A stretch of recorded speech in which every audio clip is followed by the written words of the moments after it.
We can simply sit there saying, while R is not done, while not R is done, then we can do some other work, and then we'll drop out at the bottom of that, and we'll print out the result of that saying it's r.get, which is the Fibonacci value of 10. And that will divide everything for us, calculate the results, and then bring it all back together. We made a few changes to client libraries, not really that much. Most of the work we're doing in terms of client-side Java is very much JavaFX. So there are a few things that have been added around client-side libraries in the JDK and JRE at the moment, but not very much. One is the Nimbus look and feel, some platform APIs for shaped and translucent windows. So you're not restricted now to a rectangular window, you can actually make a window any particular shape you want. You can also vary the translucency of it. JLayer, which I'll talk about on another slide, and some optimized rendering. So Nimbus was a replacement for the standard look and feel on Java. It's not actually the default look and feel, so we're still sticking with the old one, simply because it was a backwards compatibility thing. Most people were used to the old one, but if you want to, you can switch to Nimbus, and it's a particular look and feel, but it can be cross-platform rather than relying on the look and feel from the particular system that you're running on. JLayer is quite nice because what that allows you to do is take any of your Swing components and add a layer on top of it which can provide additional information. Classic uses of that is to have some sort of progress wheel, show something that's happening, or if you've got a menu where you've got a number of options available, you can place a layer on top of that where you can highlight which of those options are actually valid at that time. So you can grey out the ones that are not valid. The use of that is actually pretty simple. You simply create a JLayer, and again use typing for JPanel generics. Say that this is my new layer with a particular panel in mind. You then set up the UI with your layer UI, that's where you create the thing that you want to overlay on top of it, and then you just add the layer to a particular frame. And that's it. It's like literally 3 lines of code to add the layer, and then you've got to code up what it is you want your layer to do. Right, so just a little bit more. Talked about the language changes, talked about the library changes. As I mentioned, we actually changed the virtual machine. So this was what was called the Da Vinci Machine project in terms of multi-language support for the JSR. Now, one of the things is that what we found is that the Java virtual machine has proved to be very popular, not just from the point of view of supporting Java code that people have compiled, but Java, the virtual machine, does a lot of things for language developers that they would otherwise have to do if they were writing a compiler. So it does memory management, it does garbage collection, so you don't have to worry about that in terms of your own language. It does things like concurrency control, so thread synchronization, all that's handled by the JVM. Clearly it deals with security through the sandbox, protects things, it deals with reflection, deals with things like debugging integration, and access to the standard libraries is very, very useful because you've got what is now about 4,000 standard class library APIs that you can use to do lots of different things. And if you're creating a new language, not having to rewrite all those libraries is a very useful thing. So it means it's a lot easier to do things if you can use the JVM. The other interesting thing is that if you look at the specification for the virtual machine, it actually says the Java virtual machine knows nothing about the Java programming language, only of a particular binary format, the class file format. And interestingly, if you think about it, the people who developed the first JVM didn't know anything about Java. It was written in C and C++, so they didn't actually know about Java. All they knew was about the bytecodes that it had to execute. And that's the important thing. If the Java virtual machine is presented with a class file in the correct format that has a set of bytecodes that don't break any of the rules laid down by the security model or by the virtual machine specification, it will execute them. It doesn't care where they came from, whether they were compiled from Java, whether they were compiled from another language, doesn't make any difference to the Java virtual machine. As long as they're valid bytecodes, it will interpret them. And so what we've seen is a plethora of languages that have compilers that will create valid sets of bytecodes. So we have, obviously, Java, we've got the usual suspects like JRuby, there's Jython, Scala is becoming very popular, Clojure is one of the ones that people seem to like a lot at the moment, and a whole range of languages, many of which you may not have even heard of. Certainly a lot of these I haven't got any clue what they actually are. But it does show you there are lots of languages out there. Now, the problem comes in that although the Java virtual machine knows nothing about Java the language, it was designed with Java in mind. Now, Java as a language has certain properties. It is a language which uses single inheritance. Unlike C++, which does multiple inheritance, Java uses single inheritance. We use interfaces to give you the impression of multiple inheritance, but it is a single inheritance language. The other thing is that Java is a statically typed language. Many languages, especially scripting languages, use dynamic typing. So you can change the type of a variable as your application is running. As a programmer, personally, I don't like dynamic typing. I think, I'm one of those purists. I think static typing is the way to go. It's, that's the only way to make things work. But I do realize there are people who like dynamic typing. And that's where the problem comes, because the virtual machine has been designed with Java in mind, which means that when you want to actually have the language work on the virtual machine, if it uses dynamic typing, you can do it, but you've got to do a lot of extra work on top of what you would have to do otherwise, because you have to get around the fact that Java uses static typing. What we did in Java SE 7 was to introduce a new bytecode, invoke dynamic. Now, currently the Java virtual machine, before invoke dynamic, had 4 ways of invoking a method. So invoke virtual is the most common way of doing it. If you're using a normal method, you would use invoke virtual. Invoke interface, funny enough, is if you're invoking through an interface. Invoke static is a static method, and invoke special is basically when you're calling the constructor of a particular class. Now, all of those require a full method signature, which means you need the type of the parameters, the name of the class, name of the method, and the return type of that method, which is fine in Java because that's static, so we can find that information straight away.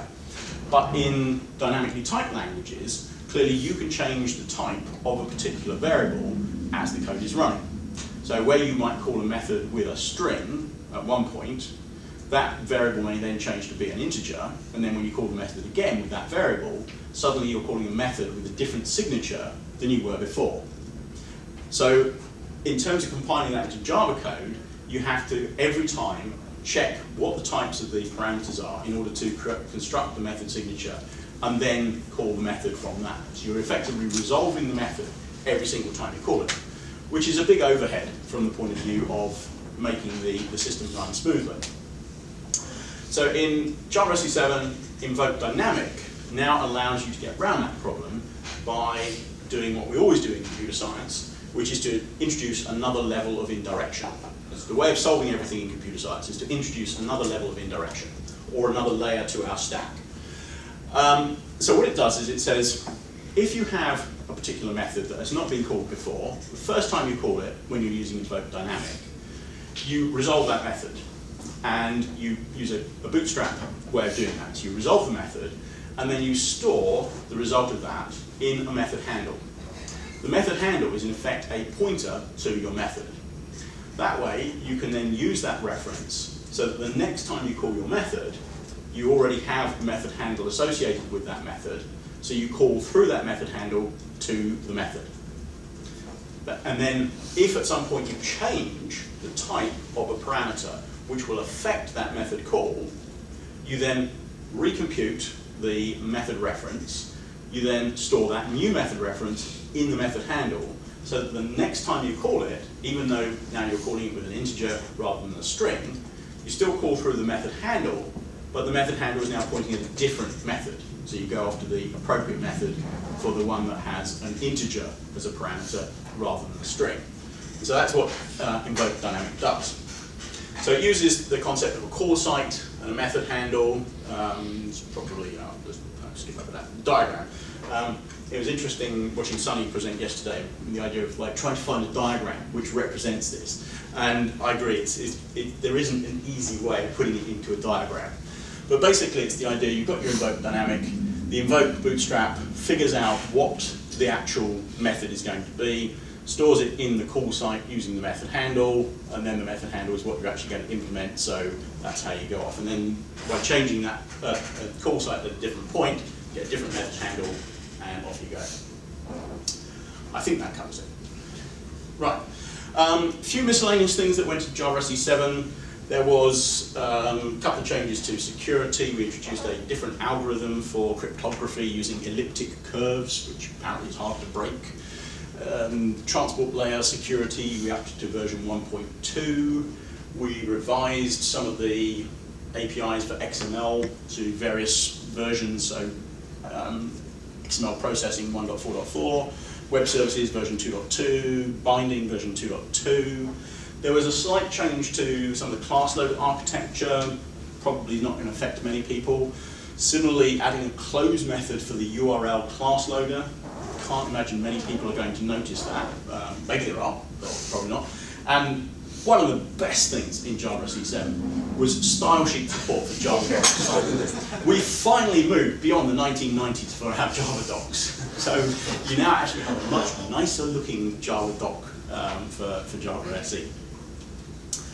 Platform support is an interesting thing just to briefly mention. This is kind of what we're actually doing in terms of support. So Windows on x86, this is the standard binaries which Oracle are creating.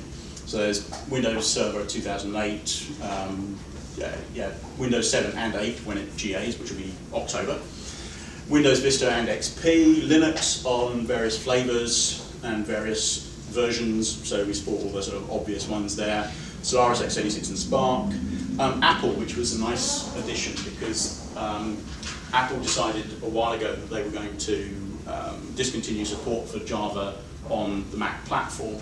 That upset a lot of developers, and so they made the decision that the easiest solution to that was to actually join the OpenJDK project, contribute all of the code from their version of Java that handled all of the graphics side of things and that sort of thing. And then we integrated that into the code base, and now we produce a binary. The only downside of that is that we're only supporting macOS 10.7 or later. So it's either Lion or Mountain Lion. So if you're running Snow Leopard or even Leopard, then unfortunately the Java won't install on there. And that's available from Java SE 7 Update 4 onwards. Just to conclude then, Java SE 7 actually contains more than you might think. It wasn't revolutionary changes, it was more evolutionary changes. And so we've got some nice new features in terms of language, some nice new APIs and things like that, but nothing terribly radical. Java SE 8 and beyond will add more features in terms of something that are more possibly revolutionary from a Java point of view. I don't think that we can classify lambda expressions and closures as being revolutionary from a computer science point of view, since they have been around for a while now, and other things that we'll be defining later on. So I think Java is going to continue to adapt to the needs of different IT organizations and so on.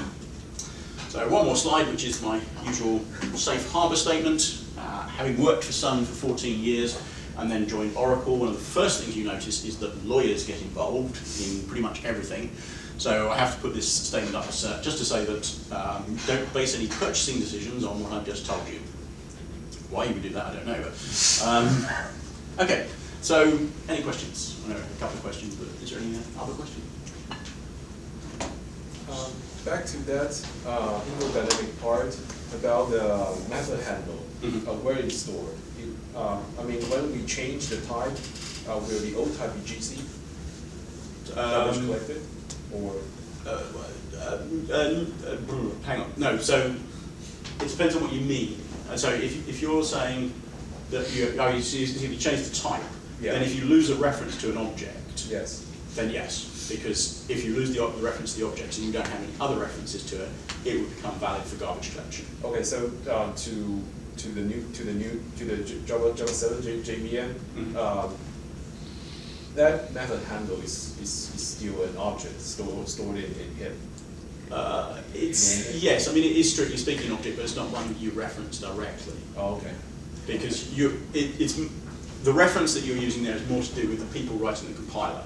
And when they want to call a method, it's not about you calling a method. You simply call a method from your code, whether it's in Scala or JRuby. And then the compiler writer has to figure out that because that's a dynamically typed language, rather than using invoke virtual, they would use invoke dynamic in order to avoid the overhead of having to recalculate the method reference every time. The earlier builds of JDK7 actually has access to the method handlers and the call sites. There are actually APIs. But somewhere in the middle, they actually removed it. Okay. So the only way that you can have access to invoke dynamic now is to use ASM, those bytecode manipulators, and generate the bytecode yourself. Okay. Can you not get to it through reflection? No. Yes, you can. Can you get? I showed the demo yesterday. Oh, okay. Sorry, I didn't know that. No, but you cannot program it. You cannot create. You cannot new the object. Okay. So in 8, I actually blogged about it earlier on how to create an invoke dynamic object, but then the blog is no longer valid, right? But they're thinking of reintroducing it back in 8 again. Okay. Yeah.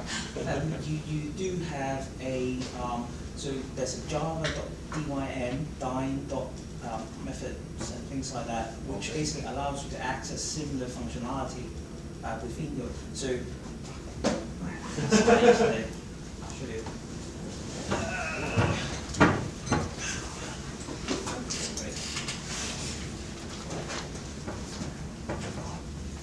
I'll show you in a minute.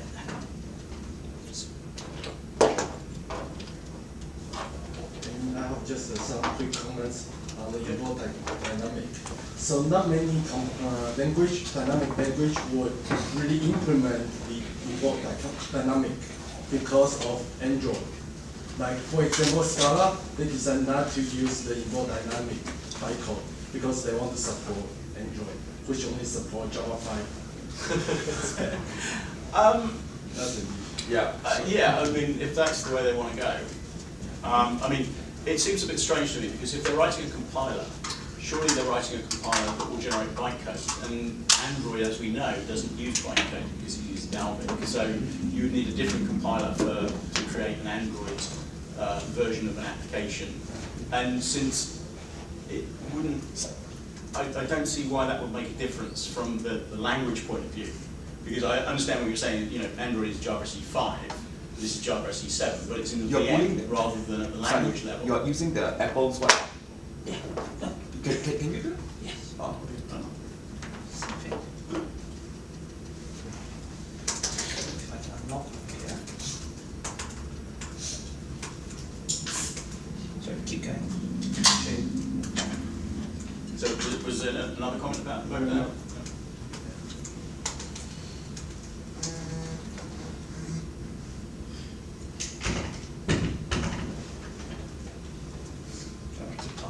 So maybe while he's preparing, we can still ask him more Yeah. questions. Keep going, keep going.